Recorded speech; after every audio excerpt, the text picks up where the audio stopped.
Salut à toi mon jeune ami, c'est Poolboy pour une nouvelle vidéo. Je suppose que tu souhaites devenir beaucoup plus fort, beaucoup plus endurant, en bref, t'améliorer sur les mouvements tels que les tractions, les handstands, les dips, etc. Et parfois la vie fait que tu n'as pas un temps démentiel pour profiter des joies que te procure l'entraînement. Et du coup tu deviens frustré car tu ne progresses pas aussi bien que tu le souhaites. Mais savais-tu qu'on était capable de progresser énormément en street workout en ne faisant quasiment rien du tout? Laisse-moi te raconter une petite histoire. C'était lorsque je débutais encore en street workout et en musculation. Je me rappelle, à cette époque-là, j'étais capable d'enchaîner environ 2, 3, 4 maximum muscle-up avec une forme catastrophique. Et souvent dans mes vidéos, je t'explique que tu dois avoir une mentalité de guerrier, de toujours vouloir avancer, de t'entraîner d'arrache-pied. Bref, une mentalité de spartiate. Maintenant, il s'avère que lorsque j'étais plus jeune, je ne prenais pas du tout le street workout au sérieux. J'étais davantage, vous savez, ce type de personne qui vient, vous ne savez pas trop ce qu'ils sont en train de faire,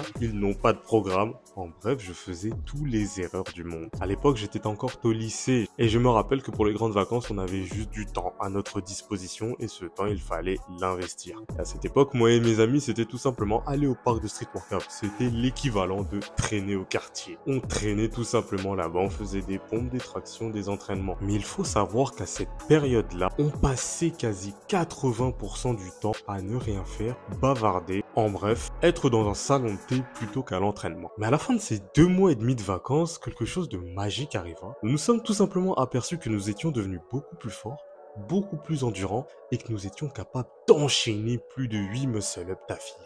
Et là, à cette époque, j'étais beaucoup trop jeune pour comprendre ce qui venait de se passer. Je me disais, mais je comprends pas, on n'a quasiment rien fait, on prenait énormément de temps de repos, qu'est-ce qui a fait qu'on a progressé? La méthode que mes amis et moi avons utilisée va être le cœur de cette vidéo. C'est tout simplement le Greasing the Groove. Qu'est-ce que cette méthode et est-elle viable? Dans un premier temps, je vais t'expliquer les grands principes de cette méthode et comment l'appliquer. Et dans un second temps, nous allons tout simplement poser les pour et les contre pour savoir si c'est viable dans ton cas de l'appliquer, oui ou non. Le but de cette méthode va être la progression sur un mouvement spécifique effectué tout au long de la journée ou sur une longue période donnée. Nous allons ici choisir un exemple tout simple. Tu es capable de faire environ 3-4 tractions d'affilée. Pour gagner en force sur les tractions de manière passive sans t'infliger un lourd entraînement, tu peux par exemple décider de faire une seule et unique traction sur une longue période. Par exemple, 3 heures. Pour ne pas rentrer dans la fatigue musculaire ou nerveuse, tu devras tout simplement prendre un nombre de répétitions que tu maîtrises totalement. Si tu es capable de faire 4 tractions, prends par exemple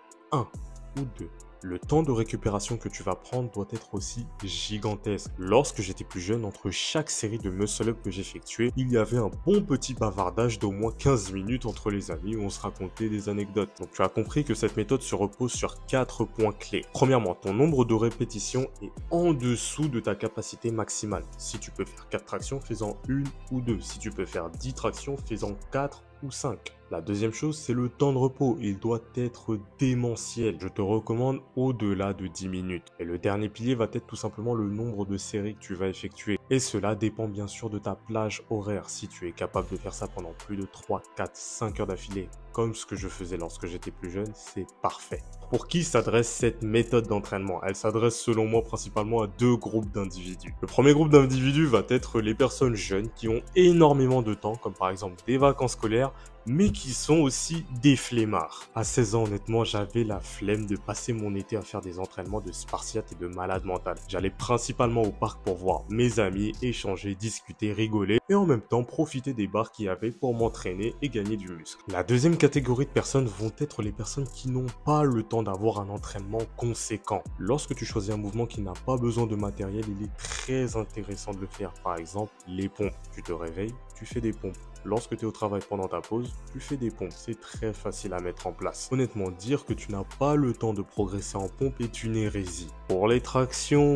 ouais, je vais l'accorder. Maintenant, nous allons voir les avantages et les inconvénients de cette méthode d'entraînement. Alors moi, personnellement, j'ai relevé 3 puissants avantages pour toi. Le premier, c'est que c'est vraiment très facile à mettre en place. Rappelle-toi, comme je t'ai dit précédemment, si tu es capable d'avoir un sol, tu peux faire des pompes. Et espacer des pompes dans la journée, c'est extrêmement facile. Si tu es un débutant en pompe, il te suffit d'en faire, comme j'ai dit, le matin, le midi, le soir, et de faire ça sur une longue période, prenons par exemple 6 mois, et tu verras que ton niveau en pompe aura grandement augmenté, sans que tu n'aies eu rien à faire de très difficile. Le deuxième avantage, c'est que ça te permet de progresser en force comme en endurance. Tu peux utiliser cette méthode pour par exemple gagner la force de passer ta première traction. Comme tu peux utiliser cette méthode pour augmenter ton nombre de tractions ou de muscle up par exemple. Et le troisième avantage, c'est le fait d'avoir des séances tranquilles où tu progresses à la fois.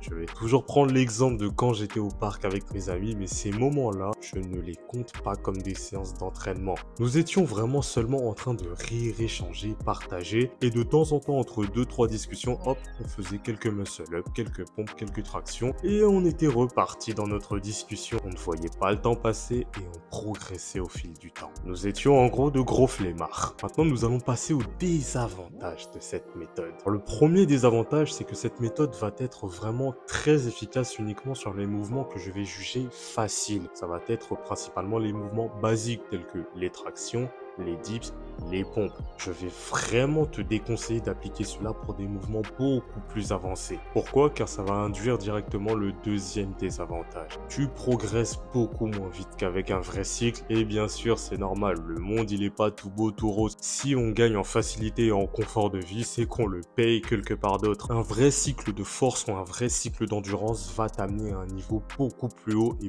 beaucoup plus rapidement. Donc toi, si tu es de nature impatiente et que tu souhaites développer tes moves, tes skills le plus rapidement possible, je vais te déconseiller cette méthode. C'est vraiment une méthode de flemmard comme moi à l'époque. C'est vraiment la méthode passive, la méthode tranquille. Si toi ton but c'est d'atteindre un haut niveau de performance et de chercher le maximum de ton potentiel, tu dois tout simplement faire des vrais cycles, des entraînements à la dure où tu vas pousser ton corps pas très loin de l'échec. Pour conclure, je vais tout simplement maintenant te donner un exemple d'application du Grazing the Growth si tu es une personne qui est très occupée ou une personne qui a la flemme de faire un vrai cycle pour obtenir un skill.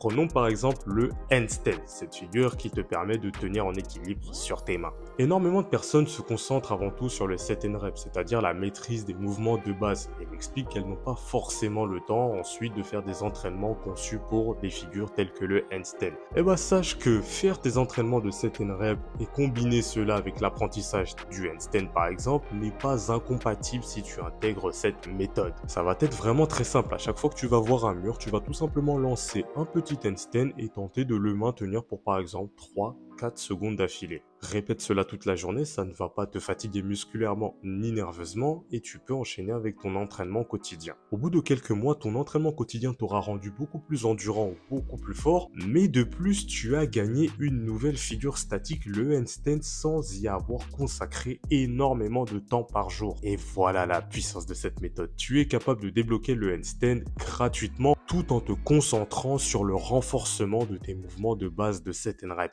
Nous arrivons à la fin de la vidéo. Comme d'habitude, suis-moi sur Instagram, ça m'a fait plaisir de venir te voir chaque semaine. Fais attention à toi et continue toujours d'avancer. If you get up and get it, put your hands up.